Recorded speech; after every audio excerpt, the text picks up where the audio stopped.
بسم اللہ الرحمن الرحیم۔ ناظرین السلام علیکم ورحمۃ اللہ وبرکاتہ۔ ناظرین، آج پھر آپ حضرات کے سامنے قاری حنیف صاحب رحمۃ اللہ علیہ کا بیان لے کر حاضر ہوئے ہیں، جس کا عنوان ہے ماہ رمضان کی فضیلت۔ دوستو، بہت ہی خوبصورت بیان ہے، آپ حضرات بیان کو مکمل سننا۔ لیجیے پیش خدمت ہے قاری حنیف صاحب رحمۃ اللہ علیہ کا بیان۔ ارشاد فرمایا مدنی کریم صلی اللہ تعالی علیہ وسلم نے، رمضان المبارک کا چاند نظر آتے ہی لوگوں کی طرف اللہ پاک متوجہ ہو جاتے ہیں، دعائیں قبول کی جاتی ہیں، لوگوں کی عبادت کی طرف توجہ کی جاتی ہے۔ عرش عظیم اٹھانے والے فرشتوں کو یہ حکم ہو جاتا ہے کہ تم اپنی اپنی عبادات کو چھوڑ کر روزے دار کی عبادت پہ آمین کہو۔ اندازہ لگا، عبادت میری تیری اور آمین عرش اٹھانے والے فرشتوں کی۔ ارشاد فرمایا مدنی کریم صلی اللہ تعالی علیہ وسلم نے، بعض آدمی ایسا روزہ رکھتا ہے اس کے روزے کی قبولیت کی دعا آسمان کے فرشتے مانگتے ہیں۔ بعض آدمی ایسا روزہ رکھتا ہے، ادب کا لحاظ کرتا ہے، احترام کا لحاظ کرتا ہے، عظمت کا لحاظ کرتا ہے، رمضان المبارک کی ایک ایک چیز کو پورا کرنے کے لیے ہر وقت کوشاں رہتا ہے، اس کی روزی کے لیے، اس کے روزے کی قبولیت کی بخشش کی دعا کے لیے سمندروں کے جانور دعا مانگتے ہیں۔ کتنی بڑی بات ہے! آج لوگوں کو پرواہ نہیں کہ روزہ کیا چیز ہے، خام خواہ برباد کر دیتے ہیں۔ ارشاد فرمایا مدنی کریم صلی اللہ تعالی علیہ وسلم نے، اگر کسی نے ایک روزہ چھوڑ دیا، 100 سال تک رات دن گرمی سردی روزہ رکھتا رہے، ایک روزے کا بدلہ ہرگز نہیں ہو سکتا۔ رمضان کے ایک روزے کا بدلہ نہیں ہو سکتا۔ اور یہ بھی کوئی انسانیت ہے کہ اپنے رب سے دھوکہ کرنا، اپنے رب سے چلاکی مارنا؟ جس نے کاروبار دیا، جس نے دھندا دیا، جس نے روزی دی، جس نے اولاد دی، جس نے جوانی دی، جس نے سب کچھ دیا، اس کے احکام میں، اس کے قانون میں ہیرا پھیری۔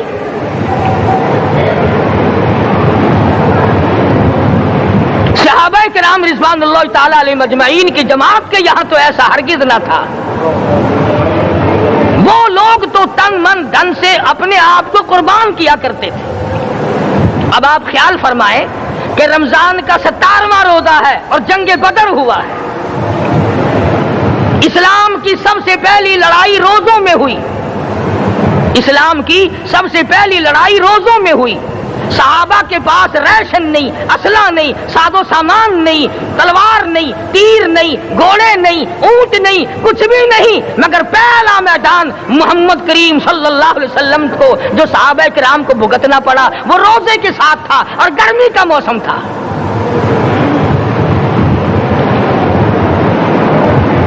بڑے دکھ کی بات ہے کہ رمضان المبارک گزر گیا، بعض گھر میں گھر والوں نے رمضان کو داخل ہی نہیں ہونے دیا۔ اچھے بھلے کھاتے پیتے آدمی روزہ نہیں رکھتے۔ مزدوروں کو یہ بہانہ ملا کہ ہم کاروبار کرتے ہیں، روزہ کیسے رکھیں؟ ارے اگر موت آ گئی تو تیرا باپ کمائی کرے گا، اور اگر بیمار پڑ جائے پھر کون کمائی کرتا ہے؟ ارکان اسلام میں سے ہے روزہ، احکام اسلام میں سے ہے روزہ، اسلام کی بنیاد میں سے ہے روزہ، نماز بھی اور روزہ بھی۔ جس نے نماز کی پرواہ نہ کی اس نے ایک ستون گرا دیا، جس نے روزے کی پرواہ نہ کی اس نے دوسرا ستون گرا دیا، جس نے زکات کی پرواہ نہ کی اس نے تیسرا ستون گرا دیا، جس نے حج کی پرواہ نہ کی اس نے سارے اسلام کی عمارت کو ڈھا دیا۔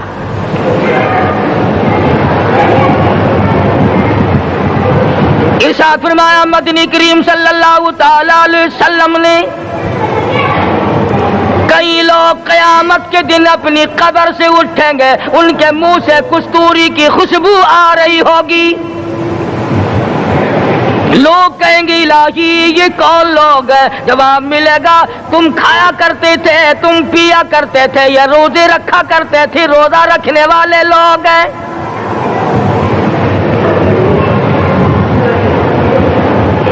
ملتان کے دوستو، اگر تمہاری یہ تمنا ہو کہ ہم قیامت کی پیاس سے بچ جائیں، 50,000 سال کی شدت والی پیاس سے بچ جائیں، قیامت کے دن والی گھبراہٹ سے بچ جائیں، قیامت کے خوفناک عذاب سے بچ جائیں، اگر 50,000 سال کی دھوپ سے بچنا چاہتے ہو، شدت سے بچنا چاہتے ہو، گرمی سے بچنا چاہتے ہو، پیاس سے بچنا چاہتے ہو، مسلم شریف کی روایت میں ہے ایک آدمی کی زبان اتنی باہر لٹک جائے گی اس پہ 18 آدمی کھڑے ہو سکے۔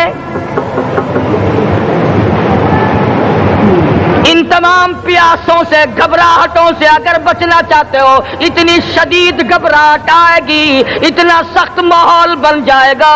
قرآن کریم کہتا ہے یا ایھا الناس اتقوا ربکم، ڈرو اپنے پروردگار سے جتنے تمہیں آنکھیں دی، اتقوا ربکم، ڈرو اس پروردگار سے جس نے زبان دی، اتقوا ربکم، ڈرو اس پروردگار سے جس نے اولاد دی، اتقوا ربکم، ڈرو اس پروردگار سے جس نے کاروبار دیا، ڈرو اس پروردگار سے جس نے ہاتھ دیے، جس نے پیر دیے۔ فرمایا اتقوا ربکم ان زلزلۃ الساعۃ شیء عظیم، اتنا سخت گھبراہٹ ہوگا قیامت کے دن۔ نبی کریم صلی اللہ علیہ وسلم نے فرمایا اگر کوئی اس پیاس سے بچنا چاہتا ہے، اس گھبراہٹ سے بچنا چاہتا ہے، تو ایک ہی صورت ہے کہ وہ رمضان کے روزے رکھا کرے۔ حدیث میں آتا ہے کہ قیامت کے دن اللہ پاک جل شانہ عرش عظیم کے سائے میں کچھ لوگوں کو دسترخوان پہ بٹھا کر کھانا کھلائیں گے۔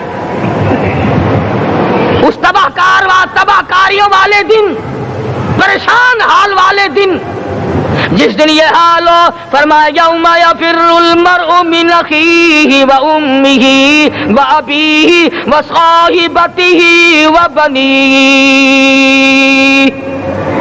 اما ابا بیوی اولاد کوئی بھی کام آنے کو تیار نہیں۔ حالات اس طرح سے دگرگوں بن جائیں گے۔ فرمایا کلا اذا بلغت التراقی وقیل من راق وظن انہ الفراق والتفت الساق بالساق الى ربک یومئذ المساق۔ فرمایا موت تمہارا کام آ کر تمام کر دے گی، یہ ہاتھ کام نہ کریں گے، یہ آنکھ کام نہ کریں گی، یہ پیر کام نہ کریں گے، یہ دل و دماغ نکما ہو جائے گا، یہ بیوی بچے کام نہ آئیں گے، یہ دھن دولت کام نہ آئے گی، تمام کا تمام نظام کائنات بیکار ہو جائے گا۔ تو خداوند کریم نے رمضان المبارک کے ساتھ ساتھ شب قدر کی حاج کی رات عطا فرمائی اور یوں فرمایا اے میرے محبوب آپ رویا نہ کریں، آپ غم زدہ نہ ہوں، آپ پریشان حال نہ رہا کریں، میں نے تیری امت پہ کرم کر دیا، ایک رات ایسی عطا کر دی جو 1000 مہینوں سے بہتر ہے۔ اور قرآن کریم پڑھنے کا لطف میں اور آپ کیا جانیں۔ جاؤ ابو بکر صدیق رضی اللہ تعالیٰ عنہ سے پوچھو کیسا قرآن کریم پڑھا کرتا تھا۔ سارے کافروں نے کھڑے ہو کر کے اعتراض کیا ابو بکر کو ہم زور سے قرآن کریم نہیں پڑھنے دیں گے۔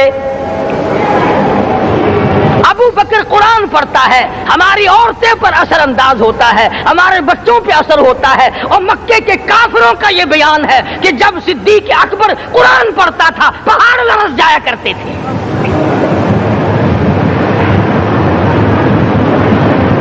صدیق سے قرآن پڑھنا سیکھو۔ فاروق اعظم نے اسی قرآن کریم کے ذریعے سب کچھ حاصل کیا۔ ساری رات فاروق اعظم قرآن کریم کی تلاوت کیا کرتے تھے، ایک ایک رکعت میں پورا ختم قرآن کرتے تھے۔ آج تو یہ باتیں کہانی نظر آتی ہیں۔ صدیق اکبر سے قرآن پڑھنا سیکھو، فاروق اعظم سے قرآن کریم پڑھنا سیکھو، سیدنا عثمان ذی النورین رضی اللہ تعالیٰ ایک رات میں اور ایک رکعت میں پورا قرآن ختم کیا کرتے تھے۔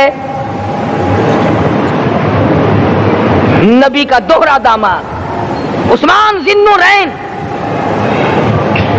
جس کو دیکھ کر حضور اکرم صلی اللہ علیہ وسلم فرمایا کرتے تھے، اور لوگوں میں عثمان سے حیا نہ کروں جس سے آسمان کے فرشتے بھی حیا کرتے ہیں، جس کا آسمان والے فرشتے بھی ادب کرتے ہیں، میں اس کا ادب نہ کروں۔ سیدنا علی مرتضیٰ رضی اللہ تعالی عنہ ایسا قرآن کریم پڑھا کرتے تھے، سارا زمانہ شاہد ہے، سارا زمانہ گواہ ہے کہ جب وضو کرتے رنگ پیلا پڑ جاتا، مسجد میں قدم رکھتے بے ہوش ہو جاتے۔ کسی نے پوچھا امیر المومنین کیا بات ہے؟ فرمانے لگے اللہ کے دربار میں کھڑا ہونے لگا ہوں، ڈرتا ہوں کوئی بے ادبی نہ ہو جائے۔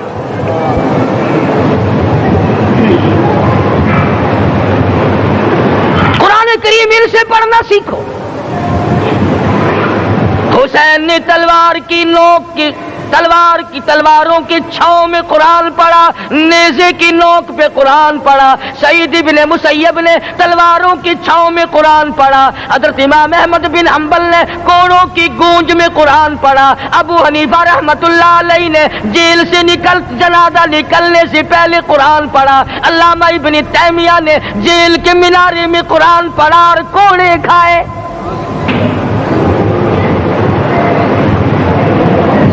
تم بھی قرآن پڑھتے ہو، جب کوئی مر جائے نا پھر قرآن پڑھتے ہیں، اور وہ بھی صحیح سالم پورا نہیں ہوتا۔ کیوں پڑھے؟ کوئی باپ مرے تیرا قرآن کریم پڑھے مولوی، کیوں؟ تیرے باپ کے نوکر ہے مولوی؟ تم خود کیوں نہیں پڑھتے؟ تمہارا خود کا تو یہ حال ہے کہ جن کپڑوں میں باپ نے دم توڑا، جن کپڑوں میں ماں نے دم توڑا، جن کپڑوں میں گھر والی نے دم توڑا، جن کپڑوں میں بھائی نے دم توڑا، وہ سارے کپڑے الگ رکھتے ہو۔ ارے ظالمو، تمہیں اپنے ماں باپ کے کپڑوں سے نفرت ہے۔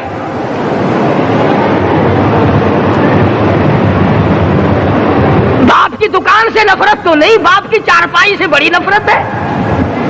جس بستر پہ باپ دم توڑے تم اس بستر کو نہیں استعمال کرتے۔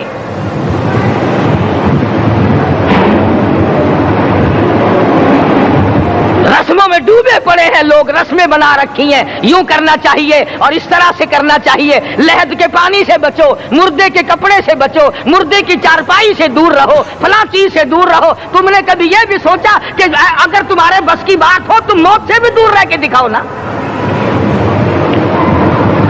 اور وہ تو یہ شکر ہے کہ اللہ پاک نے قانون موت کا اپنے ہاتھ میں رکھا، ورنہ یہ جتنے بڑے بڑے ہیں نا، یہ سارے کے سارے فرشتوں کو پیسے دے کر ہمیں مرواتے رہتے۔ یقین جانو سرمایہ دار اور یہ بڑے بڑے افسر سب بچے رہتے، ہمارا تختہ نکلوا دیتے۔ شکر ہے اسرائیل رشوت نہیں لیتا، اگر وہاں نوٹوں کے تھبے چلتے تو یقین جانو چپکے سے کان میں کہہ دیا کرتے اسرائیل کے برابر والے کا کام کر دے، میرا نہیں برابر والے کا رگڑا نکال دے۔ اللہ نے نظام اپنے ہاتھ میں رکھا پھر بھی لوگ نہیں ڈرتے۔ فرمایا تبارک الذی بیدہ الملک، تمام برکتیں اس ذات کے ہاتھ میں ہے جس کا ملک میں راج ہے۔ وَهُوَ عَلَى كُلِّ شَيْءٍ قَدِيرٌ، ہر چیز پہ وہ قادر ہے۔ سمندر کا قطرہ قطرہ اس کے قبضے قدرت میں، درختوں کا ایک ایک پتا اس کے قبضے قدرت میں، زمین کا ایک ایک ذرہ رب العالمین کے قبضے قدرت میں ہے، پہاڑوں اور پتھروں کی ایک ایک کنکری اللہ کے اپنے قبضے میں ہے، موت اور زندگی کا نظام بھی اس نے اپنے قبضے میں رکھا ہے۔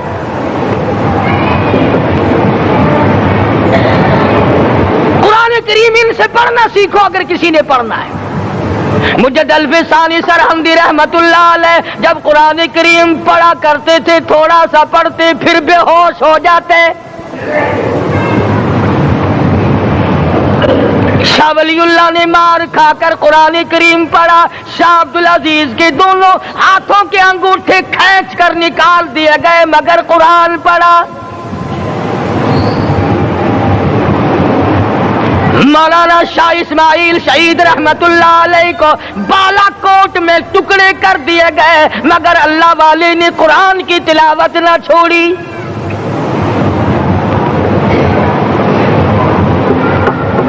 ان حضرات نے قرآن پڑھا ہے۔ ہمیں اگر قرآن کی لذت آ جائے، قرآن کریم کا مزہ معلوم ہو جائے، حلاوت معلوم ہو جائے، ہم تمام زندگی تلاوت ہی کرتے رہیں۔ حضرت لاہوری رحمت اللہ علیہ رات دن تلاوت کیا کرتے تھے۔ ظالم افیسروں نے برف کی سلی پہ لٹا لیا اور حضرت سے کہا گیا کہ آپ اپنے مطالبے ختم نبوت سے دستبردار ہو جائیں، تو حضرت نے جواب دیا میں جان کا سودا کر چکا ہوں، ایمان کا سودا نہیں کرتا۔ سید عطا اللہ شاہ صاحب بخاری سب کہہ دو رحمت اللہ علیہ جیل میں ہیں، 20 سیر گندم روزانہ پیسنے کے لیے ملتی ہے، پسا ہوا آٹا انتظامیہ کے حوالے کر دیتے ہیں۔ حیران ہے انتظامیہ، کس وقت چکی چلاتا ہے بخاری، کس وقت پیستا ہے، یہ تو قرآن پڑھتا رہتا ہے۔ سپرڈنٹ جیل نے چھاپا مار کر دیکھا، پچھلی رات کو قرآن کریم بیٹھا ہوا بخاری پڑھ رہا ہے، سورت یوسف کی تلاوت ہو رہی ہے، چکی خود بخود چل رہی ہے، دانے خود بخود اٹھ کر چکی میں پڑھ رہے ہیں۔ یہ حضرات تھے جنہوں نے قرآن مجید لذتوں کے ساتھ پڑھا۔ غازی علم الدین نے پھانسی کی کوٹڑی میں رات دن قرآن کی تلاوت کر کر کے حضور اکرم صلی اللہ علیہ وسلم کا روزانہ دیدار کیا۔ سلطان نور الدین زنگی رحمت اللہ علیہ ہر جمعرات کو پورا قرآن ختم کرتا تھا اور 1000 دفعہ درود شریف پڑھا کرتا تھا۔ مدنی کریم صلی اللہ علیہ وسلم کا خواب میں 12 دیدار کیا کرتا تھا۔ سلطان عالمگیر رحمت اللہ علیہ مغلیہ خاندان کا چشم و چراغ ہے، بادشاہ وقت ہے، قرآن مجید کا حافظ بھی تھا، مفسر بھی تھا، اور مدنی کریم صلی اللہ علیہ وسلم کی 5000 حدیث پاک عالمگیر بادشاہ کو زبانی یاد تھی۔ اور اتنا اچھا مسلمان آدمی تھا کہ ساری زندگی میں تہجد کی نماز قضا نہیں کی، ساری زندگی میں۔ بادشاہ تہجد پڑھا کرتے تھے، آج تم 2 ٹکے کے آدمی تہجد نہیں پڑھتے۔ یہی وجہ ہے کہ ہم آج کافروں کے سامنے مرغوب ہیں، مغلوب ہیں، ان سے دبے ہوئے ہیں۔ کبھی اسرائیل فلسطینیوں کو مارتا ہے، کبھی لبنان کو مارتا ہے، کبھی شام پہ چڑھائی کرتا ہے۔ یہی وجہ ہم نے قرآن چھوڑا، اللہ پاک نے اپنی رحمت کی چادر ہمارے سر سے اتاری۔ قرآن کریم کی لذت ان لوگوں کو ملی جنہوں نے ہر موڑ پہ تلاوت کی۔ صحابہ اکرام رضوان اللہ تعالی علیہ مجمعین میں سے ایک رات ایسی آئی، حضور صلی اللہ علیہ وسلم نے فرمایا کہ آج ہماری پہرے داری کون کرے گا؟ 2 انصاری جوان اٹھے اور وہ کہنے لگے کہ ہم کریں گے۔ چنانچہ حضور صلی اللہ علیہ وسلم نے ان کو پہرے دار بنا دیا۔ کمال کی زندگی صحابہ کرام کی، کوئی کسی کی کوٹھی کی چوکی داری کرے گا، کوئی کسی کے بنگلے کی چوکی داری کرے گا، کوئی غلہ منڈی کی چوکی داری کرے گا، کوئی سبزی منڈی میں چوکی داری کرے گا، کوئی کپڑا مارکیٹ میں چوکی داری کرے گا، کوئی لوہا مارکیٹ میں چوکی داری کرے گا۔ یہ انصاری جوان کتنے خوش نصیب ہے جو کالے کملے والے کے لشکر کی چوکی داری کر رہے ہیں۔ دونوں نوجوانوں نے آپس میں مشورہ کیا کہ بھئی جاگنا تو ویسے بھی ذمہ لگ گیا، تو سو جا میں جاگتا ہوں۔ چنانچہ جاگنے والے نے سوچا کہ خالی جاگ کر کیا کروں گا، قرآن کریم کی تلاوت کروں اور نماز کی نیت باندھ کر تلاوت کروں تاکہ پروردگار عالم راضی ہو جائے۔ فرمایا فاذکرونی اذکرکم واشکروا لی ولا تکفرون، تم مجھے یاد کرو میں تمہیں یاد کروں گا، اگر تم مجمع میں مجھے یاد کرو گے میں فرشتوں کے مجمع میں تمہیں یاد کروں گا، اور اگر تم مجھے تنہائی میں بیٹھ کے یاد کرو گے تو اللہ پاک جل شانہ فرماتے ہیں میں تمہیں عرش عظیم پہ یاد کروں گا۔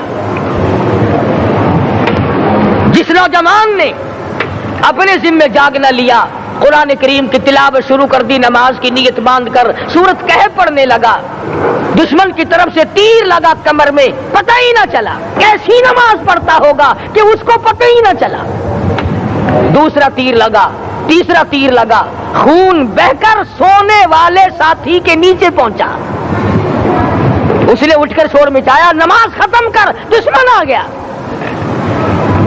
چنانچہ جب نماز ختم کی تو کمر پہ ہاتھ لگا کر کہنے لگا کہ میری کمر میں تو تیر چبھے ہوئے ہیں۔ انہوں نے کہا تجھے پتا نہیں؟ کہنے لگا نہیں مجھے کوئی پتا نہیں۔ اب وہ صحابی کھینچ کر نکالنے لگا، وہ جس کو لگے ہوئے تھے وہ کہنے لگا کہ اب تو دکھ ہوتا ہے، میں دوبارہ نیت باندھتا ہوں، قرآن پڑھنے لگوں گا، پھر نکالنا مجھے پتہ نہ چلے گا۔ اور مسلمانوں، خدا کی قسم، نبی کے دیوانوں نے، نبی کے پروانوں نے ایسا قرآن پڑھا، تیر چبھتے گئے، پتہ ہی نہ چلا۔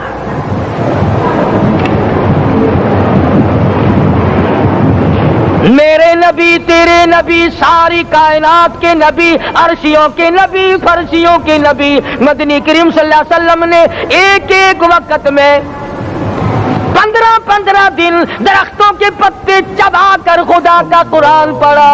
آج ہم لوگ مکھن کھا کر قرآن نہیں پڑھتے۔ مدنی کریم صلی اللہ علیہ وسلم نے ایک ایک وقت میں 2 پتھر اپنے پیٹ پہ باندھ کر خدا کا قرآن پڑھا۔ آج ہم لوگ ہزاروں نعمتیں کھا کر قرآن کریم نہیں پڑھتے۔ سیدہ عائشہ صدیقہ رضی اللہ تعالی عنہ فرماتی ہیں کہ جب رمضان کا چاند نظر آتا تو حضور صلی اللہ علیہ وسلم کا رنگ پیلا پڑ جاتا، دعا میں عاجزی بڑھ جاتی، رکعات لمبی ہو جاتی، سجدے لمبے ہو جاتے، اللہ سے مانگنا بڑھ جاتا۔ فرماتی ہیں کہ ایک دن حضور صلی اللہ علیہ وسلم نے ساری رات رو رو کے گزاری، تو صبح کو میں نے عرض کیا کہ یا رسول اللہ، آپ اتنے پریشان جو ہوتے ہیں، کیا آپ کو اپنی بخشش کا یقین نہیں؟ تو آپ نے فرمایا میری عائشہ، جب مجھے یقین ہے تو کیا میں خدا کا شکر گزار بندہ نہ بنوں؟ اس نے جو مجھے اتنا بڑا مرتبہ عطا کیا ہے، میں اس کا شکر گزار بندہ نہ بنوں؟ نبی ساری رات روئے، امتی ساری عمر میں ایک دن نہ رویا۔ فرمایا ان تعذبهم فإنهم عبادك، ان تعذبهم فإنهم عبادك وَإِن تَغْفِرْ لَهُمْ فَإِنَّكَ أَنْتَ الْعَزِيزُ الْحَكِيمُ۔ ساری رات گزار دی اسی آیت کو تلاوت کرتے کرتے۔ محمد عربی صلی اللہ علیہ وسلم نے، او میرے رب، اگر تو ان کو عذاب دے تو یہ تیرے بندے ہیں، اور اگر معاف کر دے گا تو تیرے خزانے میں کوئی کمی نہیں۔ وَإِن تَغْفِرْ لَهُمْ فَإِنَّكَ أَنْتَ الْعَزِيزُ الْحَكِيمُ۔ تو بخشنے والا ہے، تو غالب اور حکمتوں کا مالک ہے، تیرے یہاں کون سی کمی آ جائے گی؟ صحابہ کرام تو جیا کرتے تھے اسی کے سہارے سے۔ سیدنا معاذ بن جبل رضی اللہ تعالیٰ ہر وقت دعا کرتے تھے، الہی جب میری موت آئے، رمضان کا مہینہ ہو، گرمی کا موسم ہو، میرا روزہ ہو، جہاد فی سبیل اللہ ہو، کافروں سے مقابلہ ہو رہا ہو، لڑائی ہو، اعلان ہو چکا ہو، تؤمنون باللہ ورسولہ وتجاہدون فی سبیل اللہ۔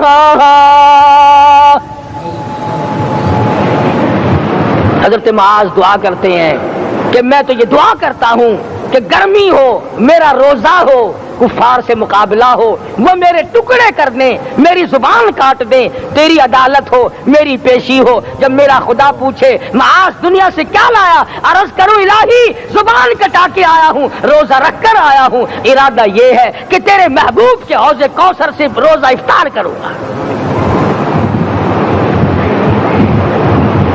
آج قوم کھلے بندوں کھاتی پھرتی ہے، انہیں شب قدر کا کیا پتا، انہیں لیلۃ القدر کا کیا پتا، انہیں رمضان المبارک کی بابرکت گھڑیوں کا کیا پتا۔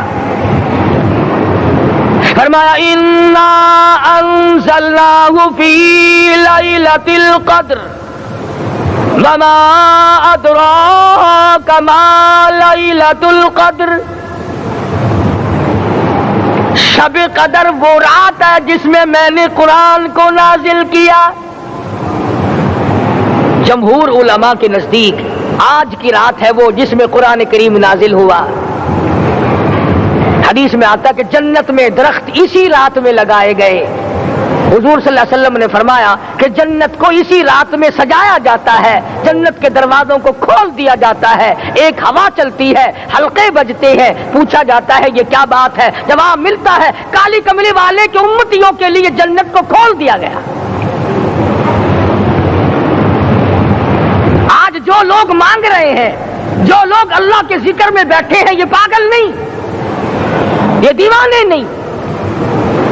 ارشاد مدنی کریم صلی اللہ علیہ وسلم کا اسی رات کے بارے میں فرمایا اللہ پاک جبریل امین کو حکم دیتے ہیں جھنڈا لے کر دنیا میں چلے جاؤ, لاکھوں کروڑوں فرشتوں کو ساتھ لے جاؤ, ہر گھر میں جاؤ, ہر دعا کرنے والے کی دعا پہ آمین کہو, جہاں جا میرے نیک بندے موجود ہیں اور جبریل ان سے مصافحہ کر.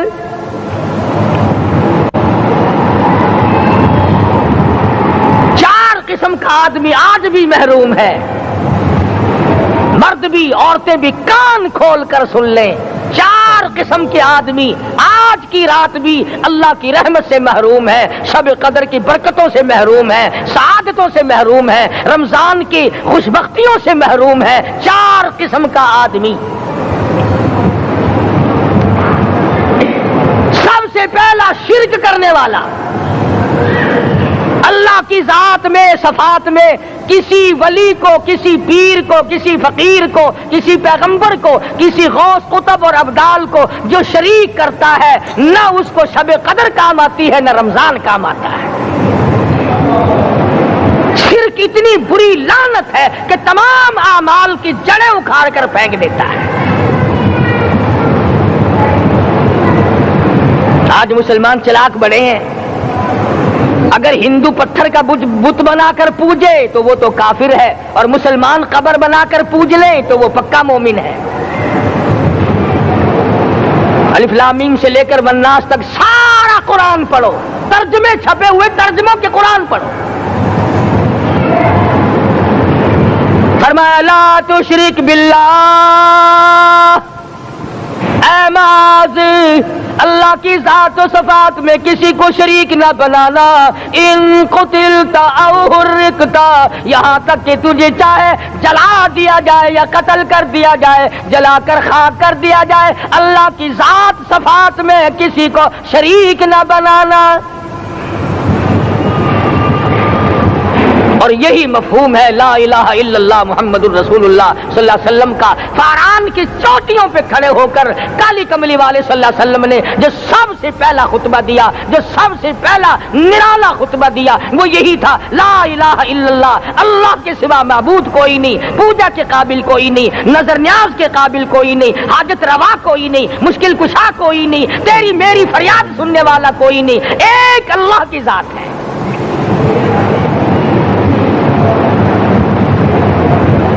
آج تو لوگ درختوں کی پوجا الگ کرتے ہیں, پانی کی پوجا الگ کرتے ہیں, قبروں کی پوجا الگ کرتے ہیں, اور پھر مومن کے مومن ہیں.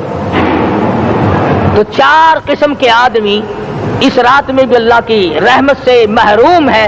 سب سے پہلا شرک کرنے والا. دوسرے نمبر پہ جس کے گھر میں کتا ہو یا خنزیر ہو, شوقیہ کتا یا خنزیر پال رکھا ہو.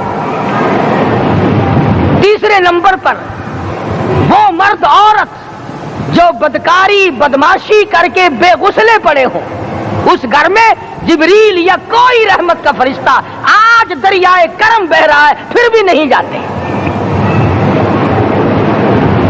اور چوتھے نمبر والا جو مسئلہ ہے اس میں ایسا معلوم ہوتا ہے کہ ہمارے کسی کے گھر میں بھی فرشتے نہیں جائیں گے.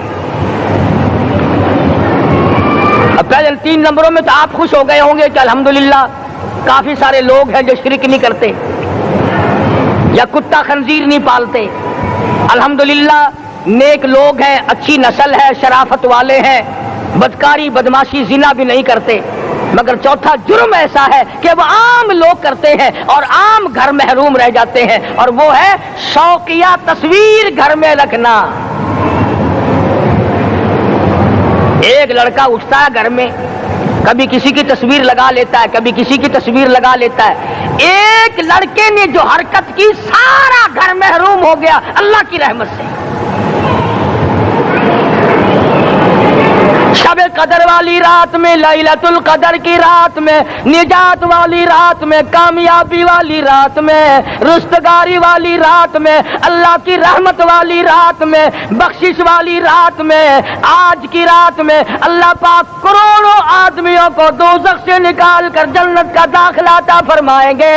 یہ 4 قسم کے آدمی پھر بھی محروم ہیں۔ اپنے آپ کو بچانے کی کوشش کرو، عام رحمت برسے پھر بھی اگر محروم رہ جائے کتنی بری بات ہے۔ امام فخر الدین رازی رحمت اللہ علیہ نے لکھا ہے کہ شب قدر کی عبادت اگر ایک رات کسی کو مل جائے تو 83 سال 4 مہینے مستقل عبادت میں گزارنے کا ثواب ملتا ہے۔ اسی کو فرمایا اِنَّا أَنزَلْنَاهُ فِي لَيْلَةِ الْقَدْرِ وَمَا أَدْرَاكَ مَا لَيْلَةُ الْقَدْرِ۔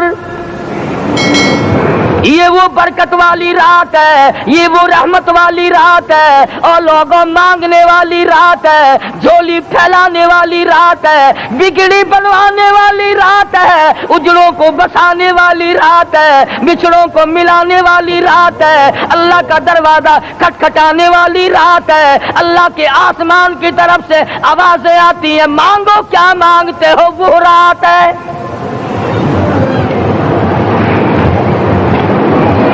اب نبی کریم صلی اللہ علیہ وسلم کی زبان مبارک پر اگر کوئی یقین نہ کرے تو اس کا کیا علاج ہے؟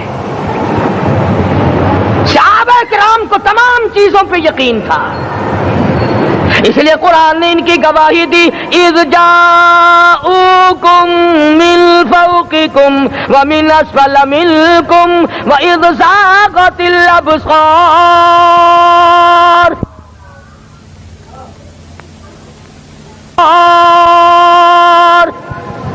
وَبَلَغَتِ الْقُلُوبُ الْحَنَاجِرَ۔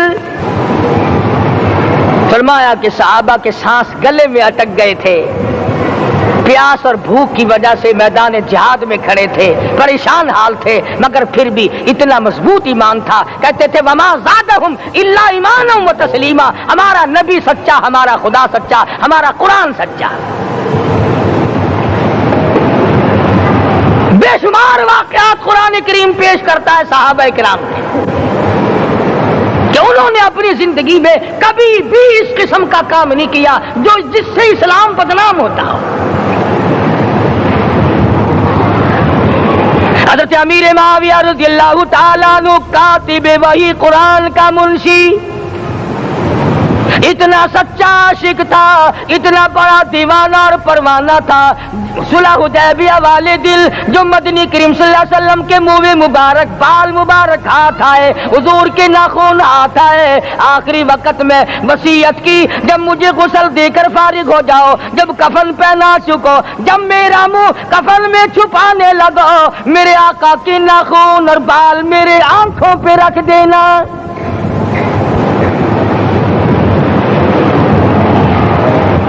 اس قدر جذبہ تھا ان حضرات میں، اور نماز کبھی کسی صحابی نے قضا نہیں کی۔ آج کا مسلمان تو کسی معاملے میں بھی نہیں ڈرتا، حضور صلی اللہ علیہ وسلم نے مقروض میت کی نماز جنازہ کبھی نہیں پڑھائی۔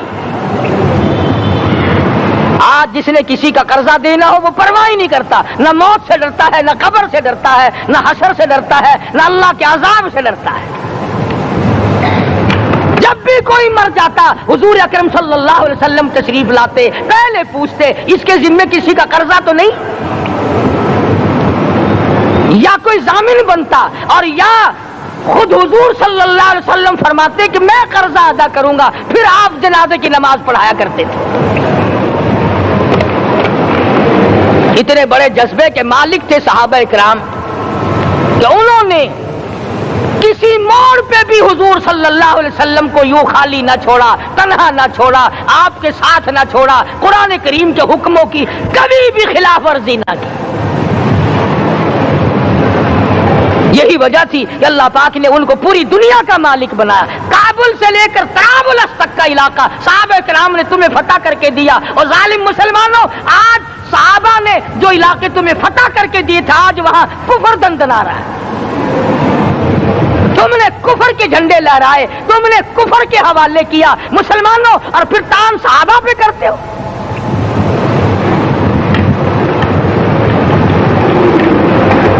کی رات کے بارے میں قرآن کریم فیصلہ کرتا ہے، فرمایا لیلۃ القدر خیر من الف شہر، 1000 مہینوں سے بہتر ایک رات عطا ہو گئی۔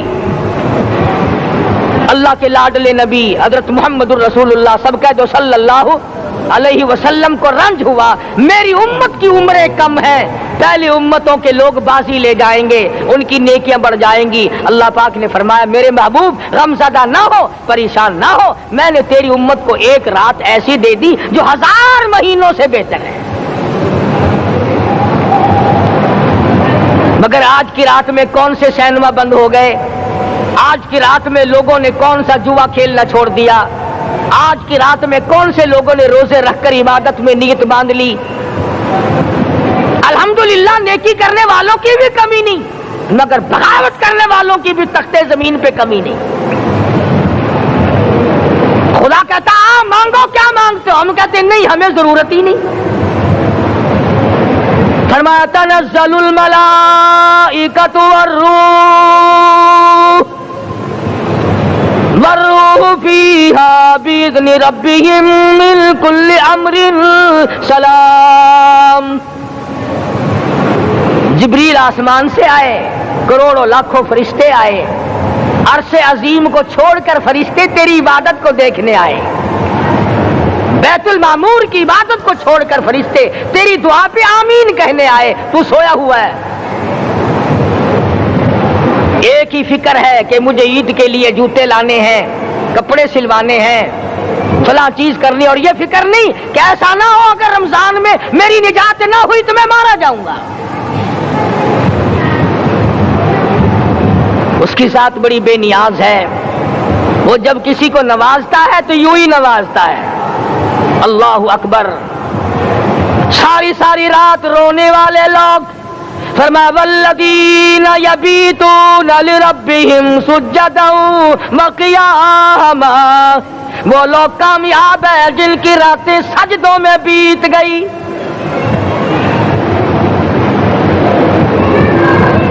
ان مسجدوں میں ہم سے قرآن نہیں پڑھا جاتا، پنکھوں کے نیچے قرآن نہیں پڑھا جاتا۔ مولانا حسین احمد مدنی اور حضرت شیخ الہند رحمت اللہ علیہ نے قاہرہ کے جیل خانے میں 18 سیر مکئی پیستے پیستے خدا کا قرآن پڑھا، چکی چلاتے چلاتے قرآن یاد کیا اور قرآن پڑھا۔ مولانا ابوالکلام آزاد نے رانچی جیل میں خدا کا قرآن پڑھا، مجدد الفسانی نے گوالیار کے جیل خانے میں خدا کا قرآن پڑھا۔ دلی کے چاروں طرف 4000 عربی مدرسے تھے، 4000 عربی مدرسے تھے۔ انگریز سے مقابلہ کیا علماء نے، اللہ والوں نے، کفر کے سامنے سر جھکایا نہیں، کفر کے سامنے ڈرے نہیں، مرعوب نہیں ہوئے، مغلوب نہیں ہوئے۔ 4000 مدرسوں میں سے دلی سے مراد آباد تک، دلی سے پانی پت تک، دلی سے لے کر غازی آباد تک، چاروں طرف کے علاقے میں کوئی درخت ایسا نہ تھا جس پہ کسی عالم دین کی لاش نہ لٹکی ہو۔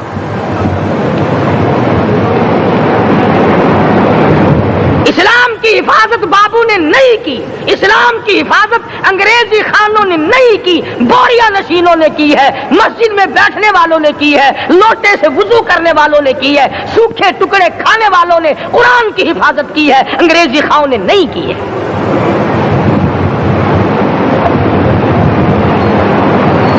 مولانا جعفر تھنیسری رحمت اللہ علیہ، مولانا حمید اللہ، مولانا یحییٰ صورت والے، 3 عالم دین کو پکڑا ہے انگریز نے۔ کالے پانی میں جاؤ،